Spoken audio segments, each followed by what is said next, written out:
So hello everyone दोस्तों, क्या हालचाल आप लोगों का। तो आज हमारा 1000 वीडियोस की सीरीज का 180 नंबर का वीडियो। सो फ्रेंड्स, मेरा जो क्वेश्चन रहेगा आज का नॉन होमोजीनियस डिफरेंशियल इक्वेशन का, वो है D square plus one multiplication Y is equal to X square sine X. So यहाँ पे जब भी हमारे पास नॉन होमोजीनियस डिफरेंशियल इक्वेशन होती है तब हमें इसे दो पार्ट्स में डिवाइड करके सॉल्व करना रहता है। फर्स्ट पार्ट में हम कंप्यूट करते हैं complementary function C F, and second part में हम करेंगे कैलकुलेट पर्टिकुलर इंटीग्रल की वैल्यू। ओके, तो यहाँ पे हमारे पास फर्स्ट ऑफ ऑल जब हम कॉम्प्लीमेंट्री फंक्शन सॉल्व करने पे आएंगे तब हमें यहाँ पे ऑक्सिलरी इक्वेशन में फॉर्म करके इसके रूट्स फाइंड आउट करने हैं। तो फर्स्ट ऑफ ऑल तो मेरे जो हमारा कैपिटल डी है, जिसे हम डिफरेंशियल ऑपरेटर कहते हैं, इसे ओपन करके लिखा तो मेरे पास आ जाएगा डी स्क्वायर वाई अपॉन में डी एक्स स्क्वायर प्लस में Y is equal to X square sine two X. So यहाँ से जब आप ऑक्सिलरी इक्वेशन फॉर्म करना चाहेंगे तो मेरे को सब्सटीट्यूट करना रहेगा y is equal to e to the power M x. But जब आप क्वेश्चन में देखेंगे डिफरेंशियल इक्वेशन में हमारे पास केवल y का टर्म नहीं है, y का with respect to x two time differentiation भी है।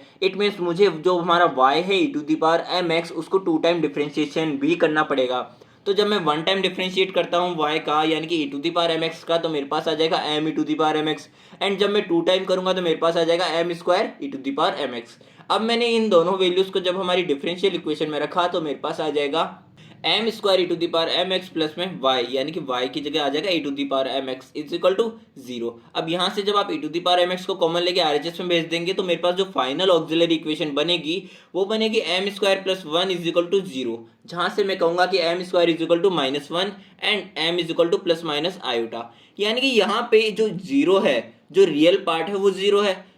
ठीक है, तो मैं कह सकता हूँ कि जीरो प्लस माइनस आयोटा है हमारे पास में इमेजिनरी रूट की वैल्यू।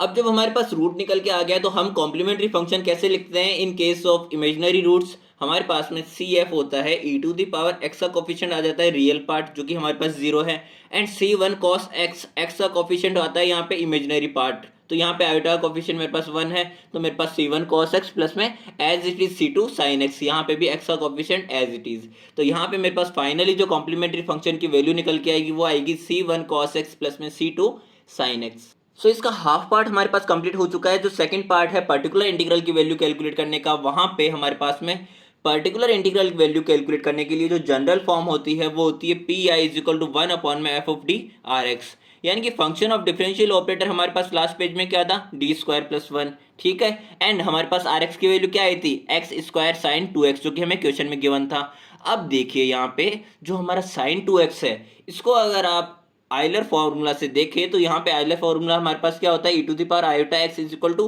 कॉस एक्स प्लस में आयोटा साइन एक्स, जो कि हमारे पास कॉस एक्स क्या है, real part, and sine X क्या है, इमेजिनरी पार्ट। तो यहाँ पे साइन टू एक्स है, it mean E to the power iota two X की अगर मैं बात करूँ तो ये हमारे पास में किसका इमेजिनरी पार्ट है, ई to the power iota two X का इमेजिनरी पार्ट है। ठीक है, हम इस तरह से बात कर सकते हैं, यानी कि ये हमारे पास इमेजिनरी पार्ट है ई to the power two iota X का, तो हमने इसको इस तरह से लिख दिया है। ओके, सो यहाँ से हमने imaginary part of E to the power two iota x multiplication में यहाँ पे वन अपॉन में डी स्क्वायर प्लस वन जो था, वहाँ पे हमने देखे कौन सा मेथड अप्लाई किया है, रूल कौन सा अप्लाई किया है पर्टिकुलर इंटीग्रल की वैल्यू कैलकुलेट करने के लिए, कि जब हमारे पास में E to the power A X या फिर एक्सपोनेंशियल के साथ में कोई भी एक फंक्शन आ जाता है जो कि एक्स का ही फंक्शन है, तो हमारे पास में जो पर्टिकुलर इंटीग्रल है उसकी वैल्यू कैलकुलेट करने के लिए E to the power A X को सबसे पहले जब हम ऑपरेट करेंगे इस पे, तो हमारे पास जहाँ जहाँ पे डी है वहाँ पे हमें डी प्लस ए रिप्लेस कर देना है, एंड हमारा जो पी है वो एज इट इज रहेगा। तो हमें क्या करना है, यहाँ पे E to the power two iota X है, यानी कि एक्स का कोफिशिएंट यहाँ पे टू आयोटा है, तो हमारे पास जहाँ जहाँ पे डी है वहाँ पे डी प्लस टू आयोटा हमें सब्सटीट्यूट कर देना है। तो यहाँ पे मेरे पास जब डी प्लस टू आयोटा को मैं होल स्क्वायर को ओपन करूंगा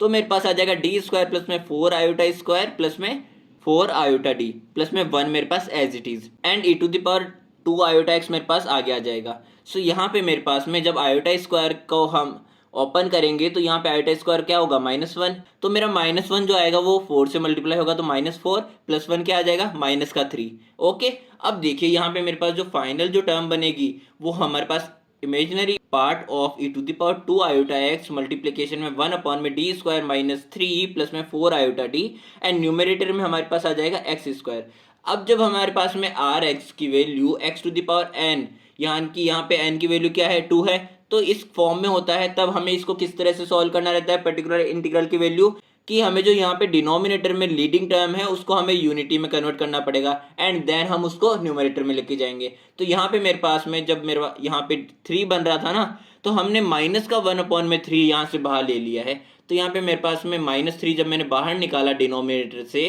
तो मेरे पास लीडिंग टर्म 1 बन गया एंड जो रिमेनिंग टर्म था उस पूरे में से मैंने कॉमन ले लिया है -3 को, यानी कि यहाँ पे जहाँ प्लस था तो मेरे पास आ जाएगा 1 माइनस डी स्क्वायर प्लस में 4 आयोटा डी डिवाइडेड बाई 3 का होल पावर मेरे पास 1 है। अब मैं इसको डिनोमिनेटर से न्यूमरेटर में लेके जाऊंगा तो मेरे पास पावर हो जाएगी -1 एंड मल्टीप्लीकेशन में X square as it is. So यहाँ पे मेरे पास इस स्टेप के बाद में क्या करना रहता है, हमारे पास जो ऊपर बना है 1 माइनस एक्स की होल पावर -1, यानी कि इस पूरे टर्म को अगर मैं एक्स करार दूं तो मेरे पास में 1 माइनस एक्स की होल पावर -1 का बाइनोमियल एक्सपेंशन क्या होता है, 1 प्लस एक्स स्क्वायर प्लस में x cube as it is dot dot dot, ठीक है, इन्फिनिटी तक। तो यहाँ पे जब मैंने इसको ओपन किया तो 1 प्लस एक्स स्क्वायर, यानी कि 1 प्लस एक्स के लिए मैंने इनको इंडिविजुअली लिख लिया D square by 3 and 4 iota D by 3। And जब हमारे पास एक्स स्क्वायर का टर्म हम लिखना चाहेंगे तो यहाँ पे मेरे को एक्स स्क्वायर टर्म के लिए